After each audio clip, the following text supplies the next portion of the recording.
ভাই কেমন আছেন? ভালো আছেন? রমন ভাই,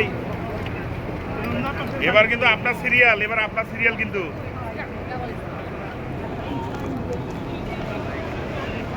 ইনশাআল্লাহ এবার ইনশাআল্লাহ নিয়ে আসবো আপনাকে।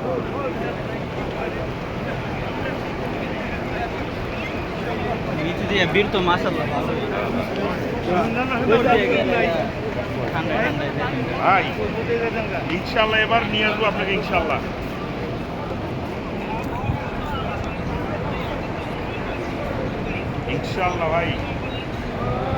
ভাই তো ইনশাআল্লাহ নাই। আরে ভাই শুনেন, আপনি যদি ডান বাম যদি পকেটগুলো ধারেন, তাও আল্লাহর রহমতে মনে করেন 2-1 কোটি টাকা মনে করেন পকেট ধরলেও বেড়াবে। কি কথা বলেন?